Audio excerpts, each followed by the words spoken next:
Ladies and gentlemen, the calendar has flipped to June. That means one thing and one thing only. Excitement is building as we get closer and closer to not a Darren Waller album drop, but it's mock draft and fantasy football season right here with Rotoballer.com and your boys. Woo!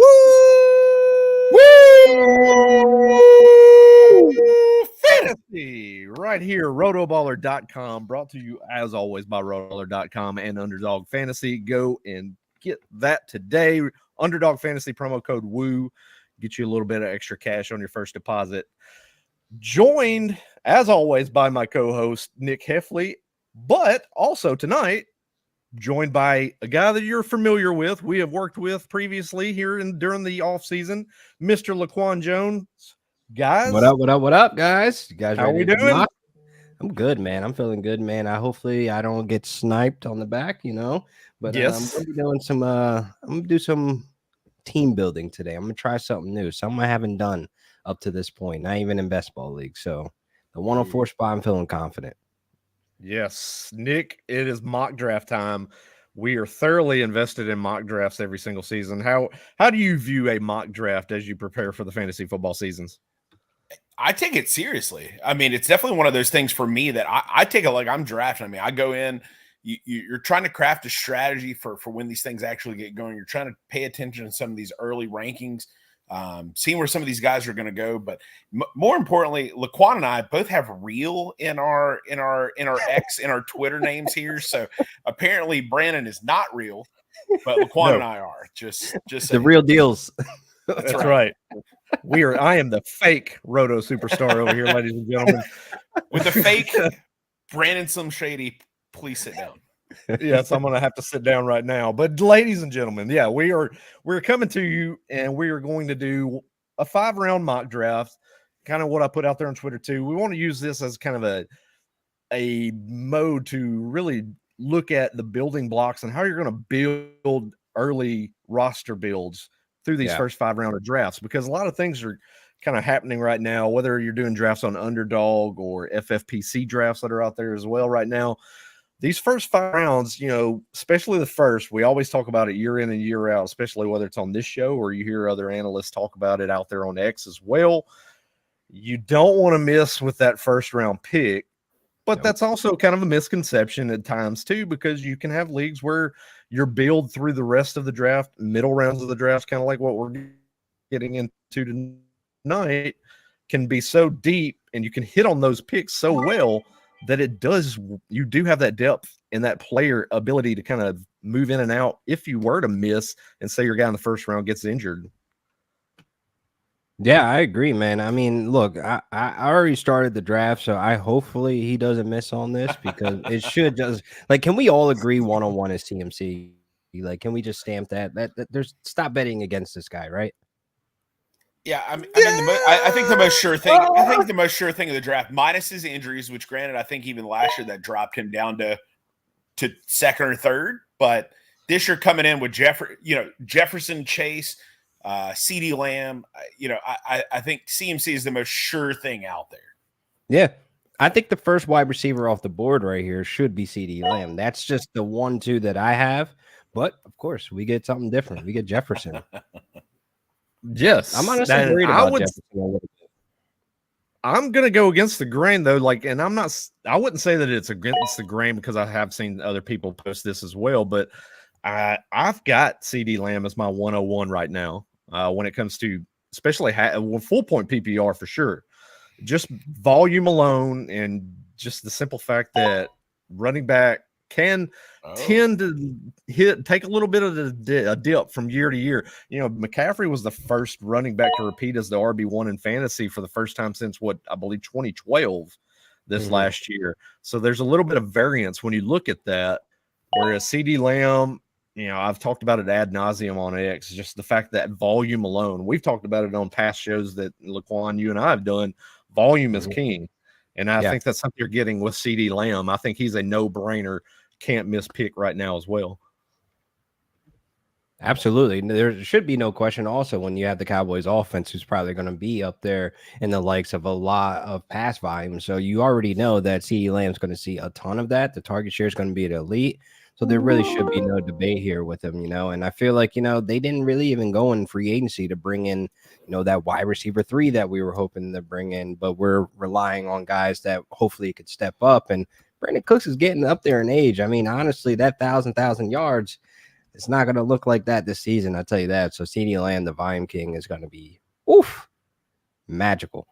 Right. And I think just the quarterback situation too. So go ahead, B, do your thing. Yeah, that's what I'm looking at. I'm up on the clock right now. Yeah, and that's kind of where I figured that he's going to go in most of these drafts. But I'm going to kind of stick to my board and the way that my rankings are right now.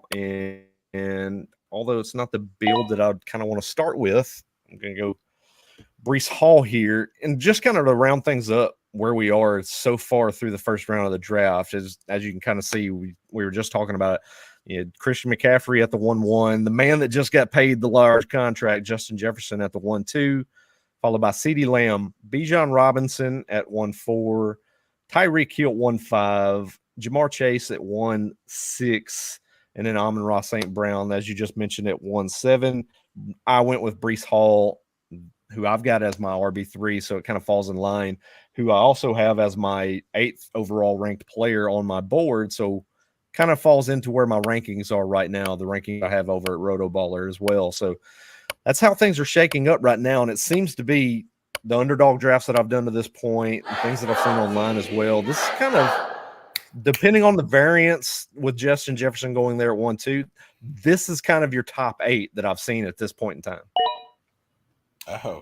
Whoa. Oh my goodness. I got sniped. There's no way that's real. No, that's definitely a fun pick. Sure. Jeez Louise. That's something.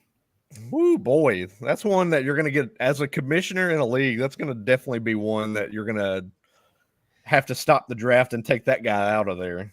Yeah, that's definitely going to happen. Can I hold up? Let's see. Let's see. I was going to say, right, that's more acceptable. We'll do that. There we go. Gotcha. CPU. Hopefully that wasn't the person somebody was trying to get. There we go. There's not a chance. No, I'm okay. Yeah. Okay. So the incorrect rookie. Now that we got that out of the way, we got Marvin Harrison in there at the 1-9. Nick, you went Garrett Wilson over AJ Brown. What's some thoughts on that pick there? I think just a little more upside for me coming in this year. I think the ceiling is a little bit higher. Again, I think we're really close on both these guys. I think I like Garrett Wilson just a tidge more this year than AJ Brown. I think you're curious about the Rodgers connection. That's what it is. It's something, all right. I do have a lot of AJ Brown exposure already in a lot of my leagues, so I've got to diversify. I get it. Diversify. And now, I mean, I don't fault it because last year, I mean, this is kind of the same spot Garrett Wilson was hyped up to the point last year with Aaron Rodgers coming in. Obviously, 4 plays later into week 1, Garrett Wilson, his entire hype train just falls off the tracks. So I can see the pick made there, but for me, I'm probably still going to go AJ Brown there. Between those two players, Wilson and Brown, LaQuan, what are your thoughts between those two there? I love the curiosity, with Aaron Rodgers and Garrett Wilson. I'm always going to be worried about, Aaron Rodgers' health throughout this entire season and just complete mobility and period in that pocket and how he's going to be able to operate. Because I'm not 100% believer of that O-line, even though they did make improvements. But more or less, it's like you got to go with volume. I think he's still going to be the target hog over there. But I probably would pivot to AJ Brown instead, just to be a little bit more safer and not watching the picture just crash and burn again because Aaron Rodgers, Yeah, no, I definitely agree. You think Skinny Batman's gonna? I feel like Skinny Batman this year is coming into a little bit more of his own. We got year 3. I feel like he's gonna cut in just a little bit more. I mean, he started out really slow last year, so I think there is that other person that's there. Again, apparently he. There you go. I was going to say. Did you see I that was again? going to say, yeah. I did. Yeah, He wants Caleb we had Williams. Caleb. Let's give him Yeah. He He's thought it ranked was at a the top rookie of his draft. queue. Got to be. That's So, insane. That's yeah. great. Yeah, little So now we got- miscommunication. He thought it was a rookie draft, so we're taking his guys. Whew, man, that was tough. That was tough business Yeah. there, man. If he So What do you guys third think about the build? So you know, myself 11 and 12, we've both gone wide receiver, running back here. But you know, what do you guys like? I mean, it's so tough. I feel like these days to skip out on running back the first 2 rounds just because of the drop off in talent. What, you know, idea on what you guys are thinking as far as your builds are going this year. What is your mindset? Is it best player available? at that spot on the 110 through the 112, I'm honestly going to take a wide receiver there every single time, and then on the wraparound, I'm going to take a running back, which you see available. Gibbs, Barkley, and JT. I think those are going to be the guys available to you on that wraparound. So that's honestly my build if I get into that 110 through the 112 spot. But where I'm at now, where I'm like in the 1-4, and then you get to the 1-7, you can kind of do whatever you want there, if in my opinion. I've never heard, Yeah. by the way, this is the first time I've ever heard sounds on Sleeper. Usually I'm doing it on my phone and I've got the sound turned off. So I've never heard the sounds here. Yeah. Very different. Do you like the sounds? They're not bad, actually. yeah, that's you got to A little get better used to than that.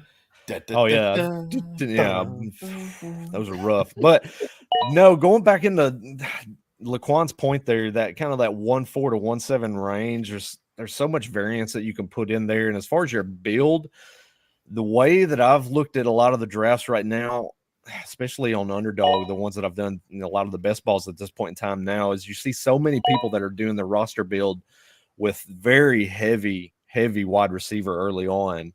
And getting one of those stud wide receivers in the first round kind of feels like that's the go-to option for a lot of drafters out there that I'm seeing right now. But also, too, there's also the winning proposition of zigging when others are zagging. Now, I'm not here to demote and say, let's go get, robust running back and go 2-3 out of the first 4 rounds. You're getting running backs because then your wide receivers are going to look awful.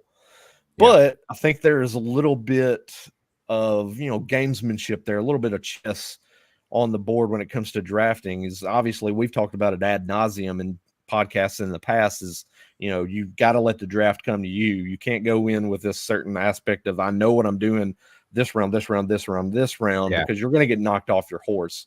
So you have to have this flexibility when you get in the round with a lot of these drafts. And what we're doing here tonight is great practice, doing a mock draft. Absolutely. Get those ideas for your ADPs and how your roster build's going to look from different positions.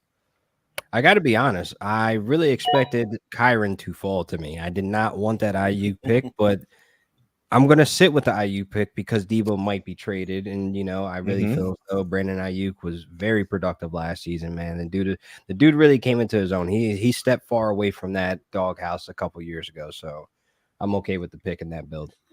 Absolutely. It doesn't seem like that long ago he was in that doghouse. Like, no, right? He was a great buy low guy, and last year kind of proved that he's back, especially with Brock Purdy, that he's a force to be reckoned with. So it'll be interesting to see, with Debo, what happens. I mean, is Ayuk even that guy that gets dealt off? It'll be interesting to see.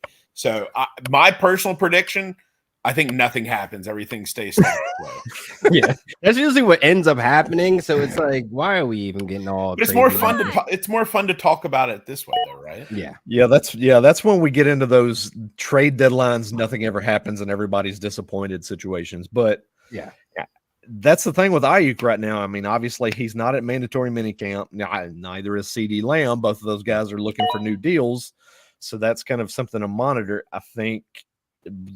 Obviously, being the Cowboys fan that I am, CD Lamb's going to get paid. It's just a matter of when it comes to that. But Ayuk is the very interesting thing, especially in drafts right now, is are they going to pay him what he wants to get? Because obviously he wants to get as much money, top dollar, as he can get. But I tweeted out just the other day, I think he's more along the lines of kind of that Jalen Waddle type contract as opposed to more closer to a Justin Jefferson and what he just got. Will that factor in to his aggravation with his contract situation if that's the offer? I don't think so, because I think he doesn't look at himself as a Justin Jefferson or CD Lamb. If he wants to be completely honest in the mirror, I wouldn't even put him on that tier. And when it comes to skill and even in situation, for the team, like they could replace him. To be honest, I don't think the Cowboys can replace CD Lamb tomorrow.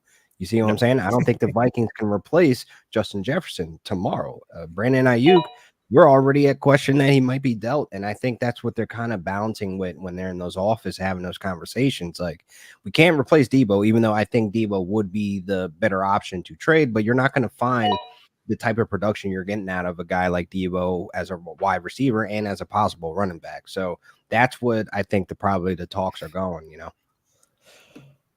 Yeah, I believe so. I think that's how they're kind of looking at things with that. Got a little tight end action going on. I was going to say, we've got a little bit of a tight end run going on. Middle of the third round here. How are you viewing both of you? I'll kind of direct this to both of you. Travis Kelce, Sam Laporta. How are you viewing the top of the tight end position right now? I mean, and I definitely think you got to throw Trey McBride in there, especially with the type of year he had this last year. It's I'm a little bit more prone in a best ball league to grab tight end early, with how things have been going here. A lot of the leagues that Brandon and I do, some of these more high stake leagues, if you don't have that type tight end, your team is doing nothing. I mean, the points that you're losing by having an end of tier one, lower in on that tier two guys, I mean, you're losing out on a ton of points every week. So I think it is important to be able to go and grab that tight end. Make sure you have somebody that you think is going to be toward the top, and maybe have a risky kind of guy like Sam Laporta, like Trey McBride was this last year. So yeah. And obviously, I'm we're looking at keeping going on the wide receiver train here. Receiver train. That's the thing too with Trey McBride, especially the addition of Marvin Harrison. Do you see LaQuan, Marvin Harrison being in the fold with Kyler Murray and that Cardinals offense opening up things more for Trey McBride to really kind of progress even further than what we saw last year? Absolutely, because I think all the weight was on Marquise Brown, in those 2 years, being injured, banged up, not really able to stretch the field and open things up for the middle for Trey McBride. But now you bring in somebody that could do pretty much everything that you can ask him to do, and this offense is going to be moving downfield with a healthy Kyler Murray. I mean, you have a great 1-2 punch at the running back position, so you have no worries about moving these chains. So, yeah, it's go time for Trey McBride. All right, so let's look. There he is. We talking him up, and there he is. This is what happens. That's Joey Wright, our good buddy there. Joey Wright down there at the end at 111 deciding, well, let's listen to this podcast. Let me go ahead and grab Trey McBride. That sounds like a great pick. It's time to get him off the board. I've been seeing him a lot in the underdog drafts. He's been falling to that third tight end spot and going in the fourth round. It seems like it's a little bit kind of late in my perspective. And he's kind of been an easy pick in that fourth round for me. Yeah. Oh, absolutely. And our first quarterback going off the board down there to Wagman, I respect Josh Allen. Yeah, it's about in that range. There at the, tail end of the third round, start of the fourth. How do you? How are you feeling? Pick. Oh, skinny Batman off the board. Yeah, pulling that. And then right back behind him and Debo for me, that's for sure. Right back behind him, Joey with another fantastic pick down there with DK Metcalf. New offense. They're installing a lot more of that Washington offense in Seattle. Good chance that DK Metcalf can kind of get back to that range of double-digit touchdowns that we've seen him at previously. That is a fantastic pick there in the fourth round for Joey there. Going to LaQuan there, you're at 4. You started the draft off with Bijan Robinson. You followed it up with Ayuk and Waddle. How are you feeling through those first 3 picks and how the draft has kind of fallen to you there?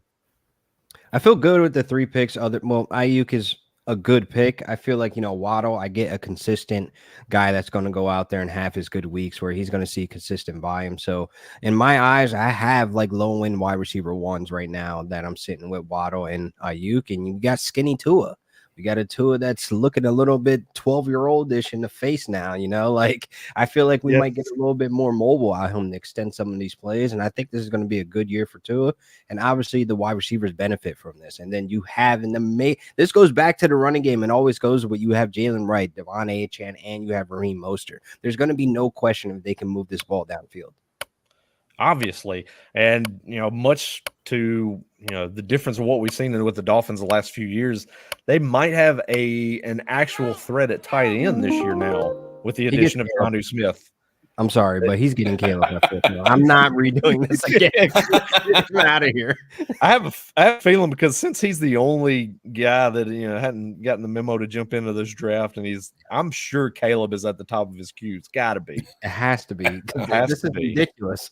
Yeah, but so obviously that puts me back on the board now. Looking at my rankings and see which way I want to go here at this point. I like how Achane snuck in that third round. What's your thoughts on Achane? I mean, he obviously pretty much every game he played in last year, it seems like he got hurt. So what are your thoughts? I mean, you got somebody like Raheem Mostert having the year he had this last year. What do you think about Achane? Where are you comfortable taking? Full take on him for me is that the price isn't right for me where he's going in drafts, and availability is your best ability. And we have yet to see that from him. I've loved the flash in the pan, the big explosive plays, but guess what? There's film on him now. And guess what? They drafted another running back like Jalen Wright. So therefore, if he gets injured, who's to say, this isn't another shoulder injury? This isn't an ankle injury, a knee injury, whatever he had going on. But I just feel like already showing signs, this kind of falls in lines of the bag of where I kind of have Kyron Williams. The injury bug is on his jacket. So therefore, I'm very cautious. And a guy like him, we're questioning his workload to begin with, where he's going to be sharing it, which is 100% fact. I can't take him in the first 3 rounds. Yeah, if it's a best ball league, maybe that's a spot that I go, but definitely in a non-best ball, that's a tough and that's a risky move to take. Yeah, that's a real gamble if you're gonna go and do that. Like in this build in this instance, and again, you could do what you want, but I would have went running back first round. I would have went Bijan. I would have went, CD, and then I would have got Devon Achane. I would feel a lot better with that. Agreed. Yeah, if he's your RB2, much easier to have that take versus your guy that you're relying on. Yeah, I mean, you're fighting from the end if you do that to me anyway.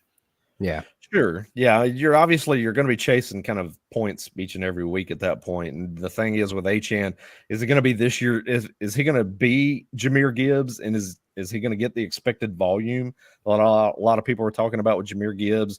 Or even the scoring potential, from an efficiency standpoint, getting into the end zone at the rate that we saw Gibbs get in the end zone last year. That's kind of the risk you're taking with a guy like Achane. And for me, third round feels about right. And like LaQuan mentioned with Kyron, let's go back to a month and a half, 2 months ago. Both of these guys were talked up so heavily that it was to the point that you were seeing a lot of people talk up Kyron Williams as a first round pick in fantasy drafts. Yeah. Now you've got that foot injury little tidbit that's out there. So it's kind of dinged him a little bit. And the same thing with Achane. I think as you're getting into drafting season, mock drafts taking place and things like that, more people are getting into it, and you're starting to see what the real value is on some of these players like that, where they should be slotted in. Yeah, I agree. Wait, oh man, hold up. Cade and Mark Andrews back to back. Another tight end, a little sneaky tight end run there. I like these tight end runs, but I like the gap between Trey McBride. Yeah, it's about right. Yeah, a little bit of a squeeze there.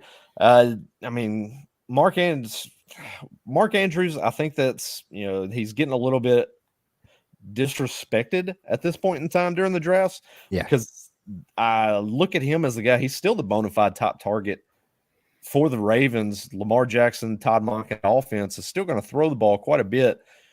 there should be a little bit more of an up tempo type of a mode with that offense, I think, this year as well. Yeah, New, I agree. second year in the system. There's probably going to be a little bit more advancement in it. And not to mention, you've got Derrick Henry, King Henry back there, who's absolutely going to keep the defense honest. 30 touchdowns. 30 touchdowns. Is that where we're calling? Here we go. In the first half of the season. That's what I'm talking about. And then my fourth round underdog shares of Derrick Henry are loving every bit of that. Oh my God, I can't wait, man. I cannot wait. But that's the thing too with Joshua Cho down there at the 1-1. He starts off his draft McCaffrey, Henry, Nico Collins, Joe Mixon, now Lamar Jackson as his first pick, as a quarterback there to start the 5th round.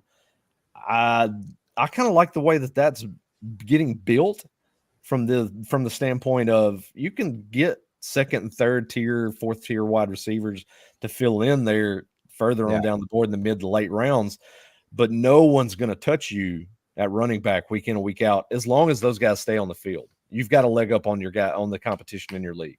Absolutely. And that's usually the problem, right? I mean, these running backs are usually not staying healthy for a full 17 games of the season. So that's kind of the tough thing. You know, one of those guys goes down, you're looking pretty weak at wide receiver, and you kind of losing your per game advantage at running back. So, and then, not to mention, I mean, you got 3 older guys in this particular scenario anyway. But and the quarterback run, we're in a super flex, right? Oh man, yeah, it got out of control in a minute there.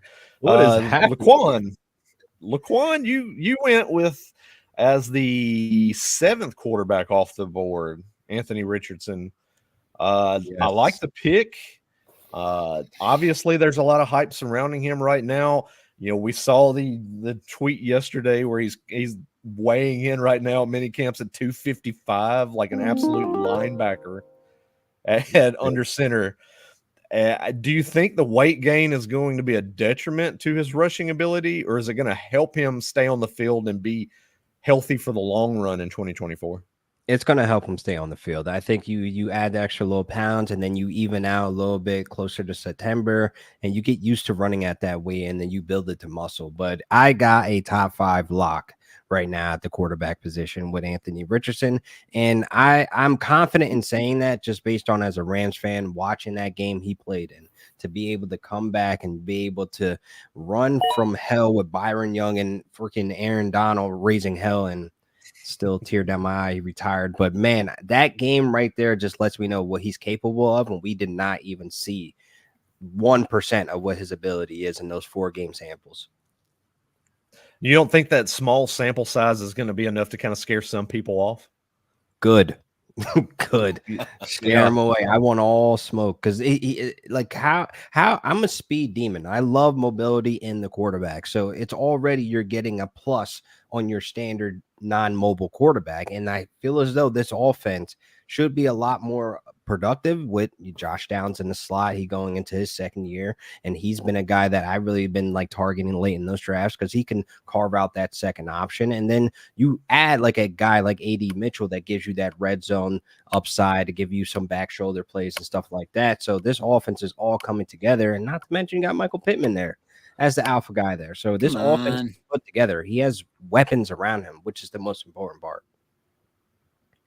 Yeah, absolutely. And that's the thing too, is you have to be mindful. And this is something that, you know, Nick and I, we talk about on this podcast constantly, especially getting in towards drafting season, is you have to know your format. It's always the biggest thing when you're coming into drafts. And, you know, most people, if you're listening to this right now, June 4th, you're more than likely locked in as a solid drafter. You know what you're doing, league formats, scoring types, everything of that nature. And that's the thing with, especially in Anthony Richardson, is, you know, Nick and myself, we commission some leagues where you get a point for every 5 yards rushing. And we've talked about it on this podcast as well. So those running quarterbacks get that extra bump up in, you know, as far as value. And you'll see those guys go off the board a lot sooner. Anthony Richardson, Lamar Jackson, guys like that. And even to another extent, probably further on down the board, of Jaden Daniels that you're going to see this year as well. Those guys with that rushing potential can really change the state of how your roster looks week in and week out, just on that rushing potential alone. Absolutely. It saves you some weeks, to be honest. Absolutely.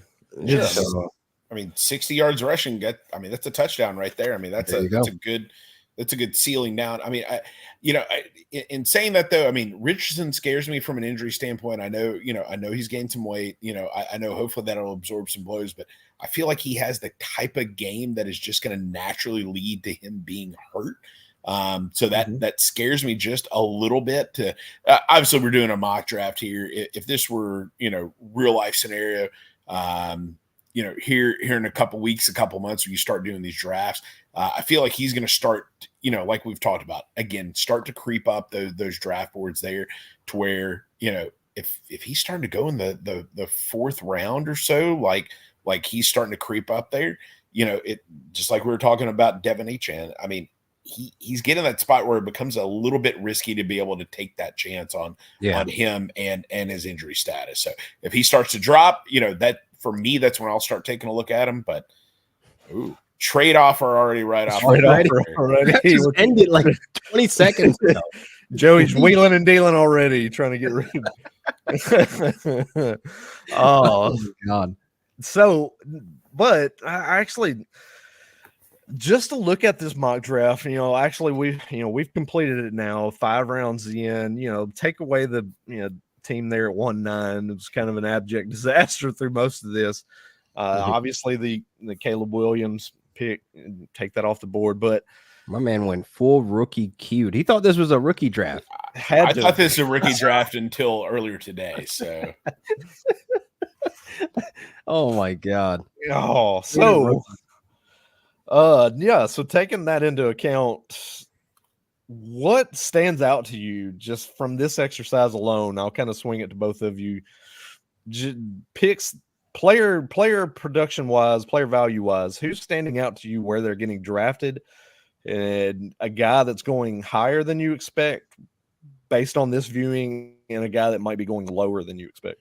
Can I start? I mean, I'm looking at your team, Amari Cooper. Why does he constantly keep getting disrespected? It's Keenan Allen, Mike Evans, Amari Cooper, and it used to be Robert Woods as the most disrespected guys that are going to smash their ADPs. I mean, Jesus, he's your wide receiver 4. This is a great build to where you still have some value out down there at the running back positions. Like, could we see who's still on the board at this point? Like, let me go back. Kenneth Walker, we got Alvin Kamara, James Conner, David Montgomery, Aaron Jones, D Swift, Ramondre. I mean, you got some guys that you could definitely go after. I know Brandon's favorites right there, Tony Pollard. So that'll be my favorite this year. I actually like Tajay Spears in that backfield before Pollard. Yes. That's the way. I agree. I had Amari Cooper in a lot of leagues last year, and to be quite honest, Deshaun Watson did him zero favors. It was actually Joe Flacco that had him up. So I would actually might be a little more excited if Joe Flacco was his quarterback. Deshaun scared me a little bit here. You have Jameis Winston, Mr. Air it out. Here we go. Right. There we go. Yes. But one of my best fantasy seasons ever. When he was in Tampa that last year, threw just as many picks as he did touchdowns, baby. That was a great year. 2 for $5K. Let's go, Winston. But I mean, but I was going to jump in too, like what LaQuan said, and Amari Cooper just, he's still 29 years old, I believe. He's on the right side of 30 still and I'm getting him as a wide receiver 4, as a wide receiver 1 for a team that's, they're still going to throw the ball. Yeah, and he every single year, LaQuan mentioned it. I think it's just he gets overlooked constantly just because of the team that he's playing for. I was about to say, but he exceeds that ADP every single year, and I'm constantly seeing him in the 4th and 5th round still, and it feels like a travesty at this point. Yeah, because honestly, I would take Amari Cooper over Christian Kirk, to be honest. But for you to even get him there on the wrap, it's insane. That's a fault on that whole QB run right there, and whoever started it. I will honestly say after Mahomes, it was unnecessary. And that's actually because I'm kind of following along in my rankings as well. Obviously, as you go through any type of draft, I try to do my rankings and follow along with my board. And I've got Christian Kirk one spot ahead of Amari Cooper in my rankings right now at 32 and 33 overall. Nice. So I'm getting excellent value right there. Guys that are, essentially people that I have ranked as top 30, 3-round value guys. I'm getting them in the 4th and the 5th round. Those are wins at that point. Now, if I can fill that roster out, if we were to extend this down, and like what We're gonna 2 Nick weeks. We're gonna mentioned, do a 7-round mock. We're gonna do 7 rounds, and then that's when we can really get say cut it. Let's go 2 more rounds. Everybody's down. Let's go. Yeah, run it back. Yeah, let me get that running back in there real quick. And guys, everybody come on back to the room. Let's go. We definitely need to do this again. I'll say this though, looking at the board and what's left, and where I think you can get the most value, like LaQuan just mentioned, I think it's at the running back position. So so I think if your build to this point, 2 round 5 is at least 2 to 3 wide receivers there, and maybe 1 running back. Maybe you got that second one running back here, but if you're going after your number 2 and getting a guy, to me especially this year, like a Kenneth Walker is your 2 in round 6. That's a hell of a build. So if you're getting some of these guys here, to me, that's the way that I'm looking personally at building my roster here. Again, if I'm a little different than you guys, I at least want to, or at least than Brandon anyway, I at least want to go in with a plan of what I like and kind of what I'm not saying I'm honing in on this guy, and if I get sniped, I'm out, I'm done. I at least want to go in with a plan of, hey, if I can build through round 5 like this, and I'm looking at 2, 3, 4, 5 guys, at this point at the running back position, I think that's a good build here. So exactly like Joey's saying right here, I think if you can load up on other skill position guys, but if you go into this spot in the draft with 1 running back, looking at what you're getting here as the number 2, I think that's a championship type build of a roster here. Absolutely. Yeah. I agree. And that's exactly what I was going for, to be honest. Yeah. And that's the thing too. And, we mentioned it earlier as well, is you have to, if I'm building a roster this far down through 5 rounds, getting 4 wide receivers deep, I'm going to be missing somewhere. And at this point, the way that the board is kind of fallen, that spot might be tight end, which Nick referenced earlier, is you want to try to get one of those top tier tight ends. For you, LaQuan, where's that cutoff line? If you get to a certain point in the draft, and if you don't have this particular X tight end, and then at that point you're going to forego the position, what's that line for you? I think the 8th round. I think where I draw the line at the 8th round is getting Jake Ferguson, and I feel like after that, then you're going to be rolling the dice with some guys. Some guys you're not going to feel too comfortable with as your tight end 1. So like the 8th round is like where I draw the line, like, all right, I need a tight end. So it's either I get David Njoku, Evan Ingram that are going in 6th, 7th, 8th round, wherever they're going. And then after that, that's really the cutoff of where I'm not too comfortable taking those guys as like my tight end 1. I just need 10 points. That's it, for my tight end weekly. And I think that line is like the 8th round where you're going to be playing some games, trying to figure out which tight end to play this week. Right. Absolutely. And that's the thing too, is that you see so many people, whether it be the quarterback position, whether it be the tight end position, streaming is kind of the way they want to build their roster. You'll see guys wait at quarterback for so long because they're going to stream a couple of guys. You'll see them get them round 10, round 11. They'll double tap the position and just, play the matchup week in, week out. You see a lot of people do that with tight end as well. Something that I've noticed through a lot of drafts that I've done up until this point, and we keep talking about the running back value, is running backs are getting pushed down the board so far, and it's something similar to what I see, especially a lot of the the expert drafts. Myself and Joey are in the flex league in New York City with Jake Seeley. Is that you do those experts drafts? A lot of times you go in, and most of the experts, there's kind of this common knowledge that, all right, we're going to wait for the quarterback position, and those quarterbacks get pushed down the board. I think you're seeing that this year now with running back. We've talked about it over the last year or two of how that's being devalued as a position, in the NFL as a league in itself, not paying the running backs and, free agency and what have you. I think you're seeing that now kind of catch up in fantasy football, and the fantasy football managers are kind of just pushing the value of the running back position down the board as they load up elsewhere throughout the draft. So that's something to think about, especially as we see in this mock draft and as you kind of get into the summer and looking at other drafts out there. You can wait on running back and you can build your first 5 to 6 rounds however you see fit, getting a quarterback in there, getting a tight end in there. You get in that 6th, 7th, 8th, 9th round, there's still running back value on the board that you can attack. Absolutely. And the same thing for quarterback. Now, I took Anthony Richardson. I tell you my game plan. Probably 3 rounds later, maybe 2, I'm going to pull the trigger on Dak Prescott as well. He's there. Kyler Murray, he's off the board now, but he's in best ball drafts. He's fallen just as late as Dak Prescott. Those are like the 2 guys that you can get in the 7th and 8th round, where like all these guys, like the flash in the pan guys, like at running back and wide receiver or whatever, like you go ahead and take those gambles, but that's just only going to push the value down at other positions. And I think quarterback is one of those positions that's getting pushed down with all the flash in the pan and, you know, new toys on new faces, you know, new destinations and stuff. So I think quarterback and running back are the great values this year in drafts where you could just honestly just wait. Yeah, Joey, we do not call the players by the nicknames there.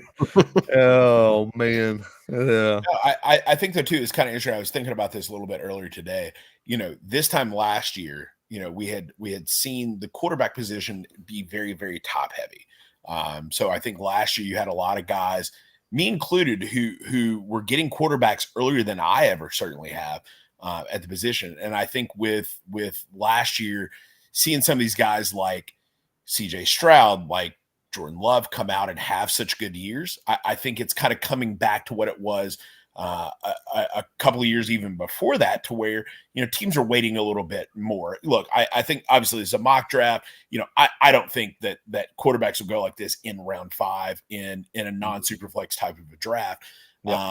But I think this is one of those years that, you know, in looking at how quarterbacks are coming off the board here, like LaQuan said, I'm very much okay having a Dak Prescott be my number 1 guy and maybe back him up, you know, a couple of rounds later with a Caleb Williams, with some of these guys with a little bit of upside here. That I think that's a much better build overall for my team, you know, coming off last year and the way it was. But in saying that, guess what's probably going to happen? Some of these guys are going to get hurt. You know, some of these guys are going to have a sophomore slump, and we're going to see the guys that are at the top kind of stay at the top every year. So it always goes, you know, reverse of whatever you're thinking every year. I got to be honest too. Like if there's a couple of leagues where I've gone CJ Stroud, you know, you want to believe that this offense will gel together with the 3 wide receiver heads that they have over there. Right. Yeah, like it's like I just want to buy in. Like it's not that I want Stephon Diggs, it's not that I want Tank Dell, Nico Collins. I want CJ Stroud because he's the biggest beneficiary here. And even with the CJ Stroud, I'm backing him up with the Justin Herbert, because that value on him in that 9th, 10th round is insane. Like, yes, they're going to be running the ball, but we are forgetting that Justin Herbert is a good quarterback. He falls in that category as a guy that's going to be able to still drive downfield. Might not have the best wide receivers, might not have the biggest weapons or whatever the case may be, but we're still talking about Justin Herbert here, where this guy is in the 5,000 yard club. So I feel as though like getting that value on him and backing him up with maybe a quarterback you're not quite too sure of, or a quarterback that's worried about injuries, et cetera, et cetera. Exactly. The Justin Herbert disrespect is unreal. He is not one of those bad quarterbacks or this isn't Jimmy Garoppolo in a run first offense. This isn't like freaking Zach Wilson or even like a Kirk Cousins. Like this is Justin Herbert, you know, like I feel like the value on him this year is amazing. And in saying that, though, I don't know that I want him as my starter, though. I'm a little nervous trotting him out every week. But if I can get him as my number 2, you know, I'm definitely one of those guys, too. I love, especially in these leagues, you know, granted, a lot of the leagues that we do don't allow trades. So it's kind of hard to be able to do that. But if you can go out and get a Justin Herbert as your backup, he comes out the first couple of weeks, starts performing, you can get, you know, a higher end running back or wide receiver, especially if somebody gets hurt. To me, that is the cheat code right there. Yes, that is exactly how this guy gets it. Yes. I just can't say too much expound on it because my one league mate is in here in my home league. So exactly. He already knows LaQuan.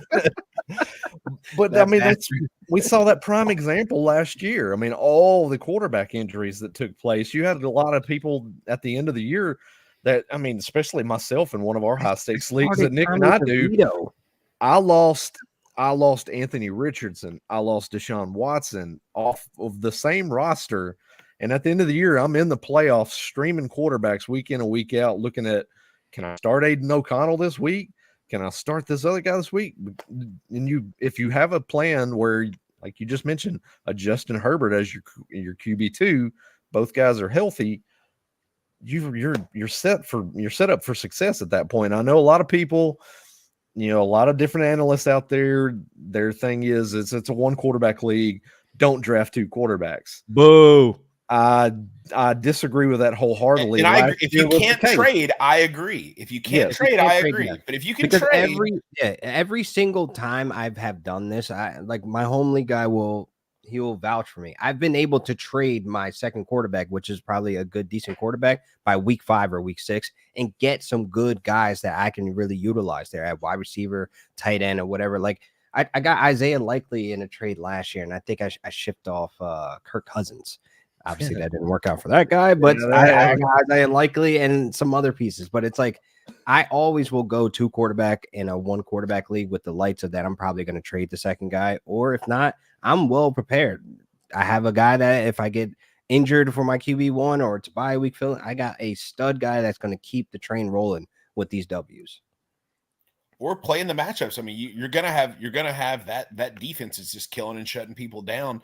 What better spot to play if you got a plus matchup in a dome in November where you got stuff on the line, you got a playoff spot on the line, and you can go trot out that second quarterback where your QB1 may have a bad matchup that week. How does this? Oh, I'm sorry. Go ahead. I was going to say, case in point, last year, Patrick Mahomes coming off the board as a QB2, QB3 in most drafts last year, finishes the year as a QB14 and was really unusable in a lot of weeks down the stretch.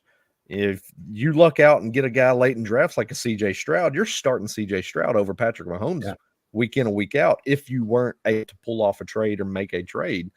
That's prime example right there of how smart it is. I know a lot of people, like I keep mentioning, there's the analysts out there that they also do this with us, and they preach go for those late round draft darts. Just throw a dart on the board, try to grab a guy that might turn out to be something.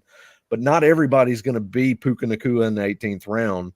Not everybody's going to be Sam Laporta in the 13th round. Not everybody's going to be Jordan Love. And exactly. That's another scenario. If you took Jordan Love late in those rounds because everybody was questioning his ability, and you drafted Trevor Lawrence and he didn't pan out to be what you thought he was going to be, with Calvin Ridley, you were well prepared with a Jordan Love. So it's just like, this is what I try to preach and advise people. Like, if it's one quarterback league and you could trade, grab that second quarterback in that late rounds.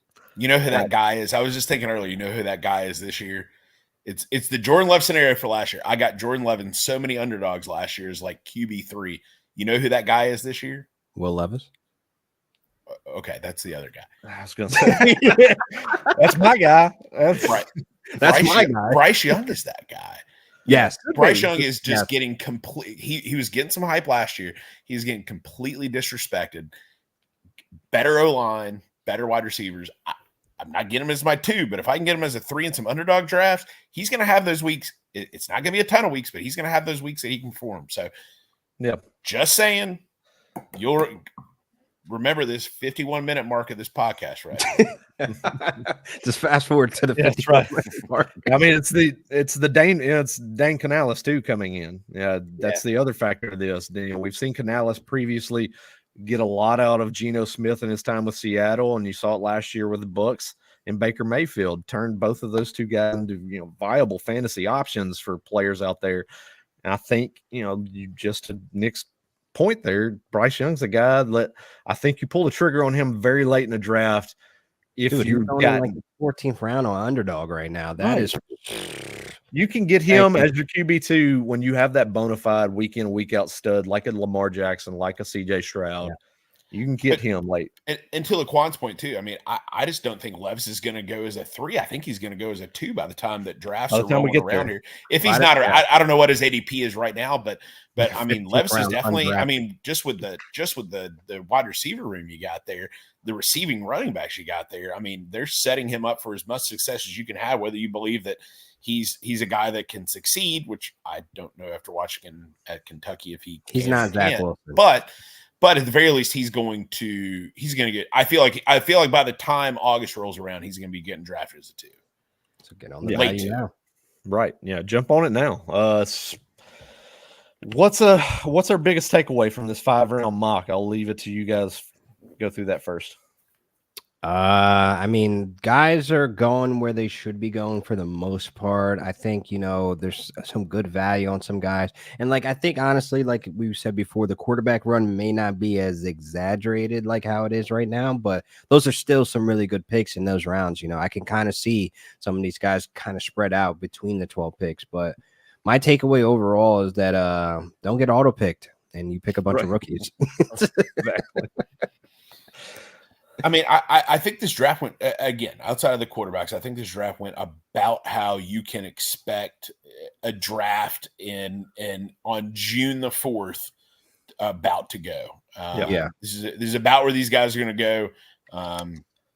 Plan your strategy accordingly. Your picks at the top there, again, I think we've talked about the way things are going. I've been a big proponent of getting running backs early. I think with the way fantasy is going these days, it's very difficult to build a strategy around taking a lot of running backs early and often. But it could be one of those things that, again, depending on where I'm picking, depending on my league mates, depending on the setup of the league, it could be one of those things to where you really want to build those top running backs early.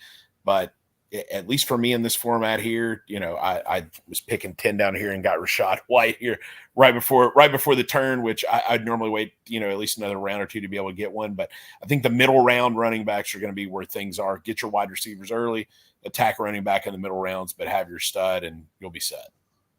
That being said, looking at how the board unfolds, if you're in a situation where you can kind of decide where you want to pick from, like, Nick and I do these drafts where you can kind of really bid for your draft selection spot, where do you feel like you can build easiest from right now on the board? What pick would you be aiming at? And I'll throw it to both of you. I want that 110 through the 112 spot. I just love those picks there. I just feel as though that's where, some of the guys will be the core of your squad. Like I can see JT and Garrett Wilson being those 1 and 2 that like they're going to account for like at least 30% of your points week to week. And then you wrap up with guys like, Debo Samuel, hopefully he doesn't get traded, and Jalen Hurts. Like I want that, availability to get a Josh Allen on the back end of that and on the turnaround, like I really like those spots on the back end.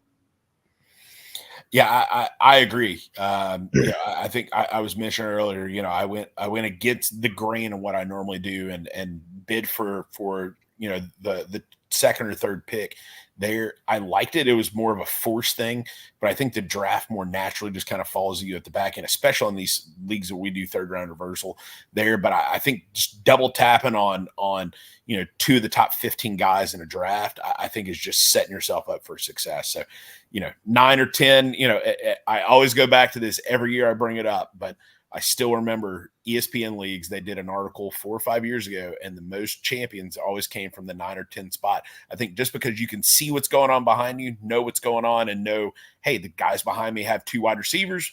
Man, I need to go ahead and hit that running back spot to be able to let that wide receiver come back. These guys are probably not going to take. So yeah. I'm probably going to be sitting 9 or 10 again. What about you, B?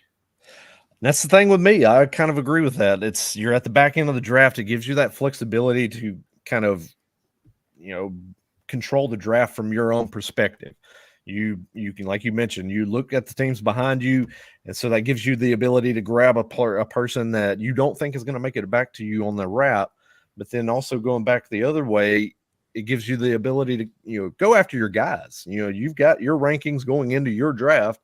You see how the board is falling, and if you see a guy that you want, even if he's valued to go towards the end of the round, go get your guy. Go build your roster. That's something we preach on the show ad nauseum, year in and year out, getting into drafts. Go get your guys.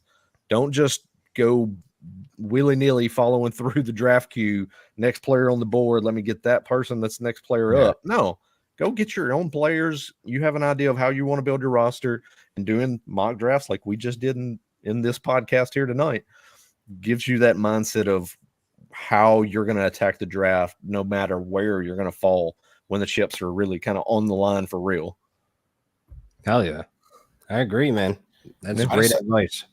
Are you on the moon bee? I just saw you're wearing your fishbowl shirt. What you got rolling with? Ah, Mighty Ducks. Oh, that's sweet. Mighty That's a Fish. good This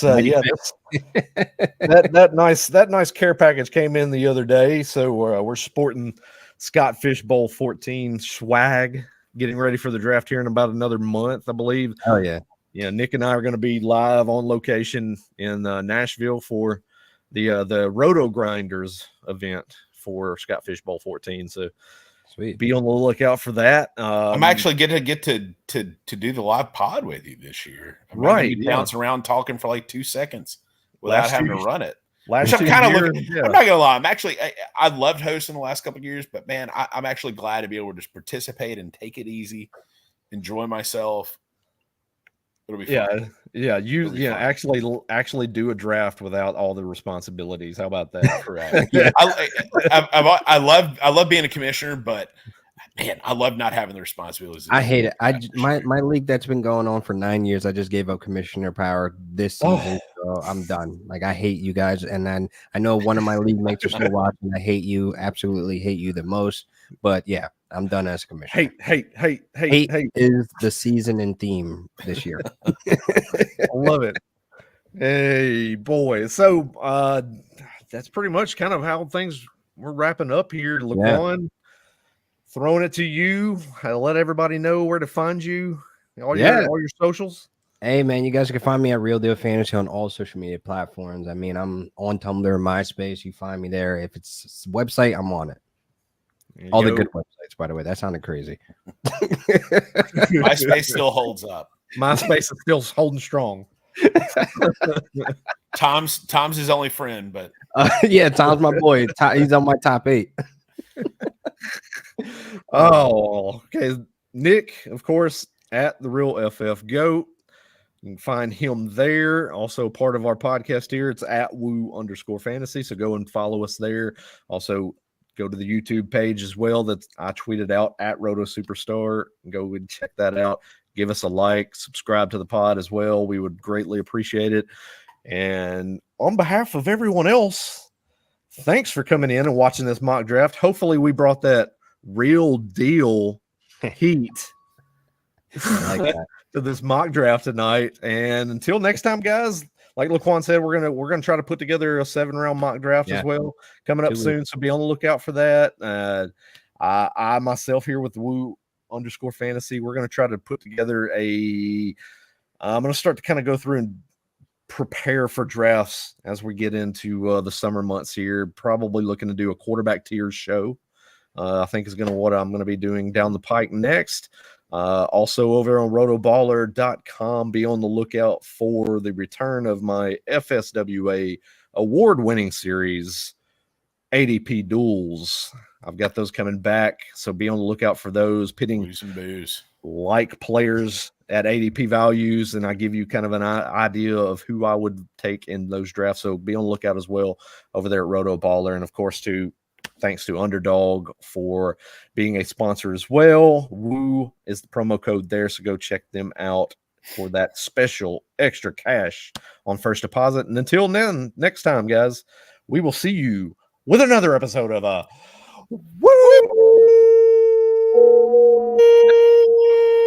Fantasy right here on rotoballer.com.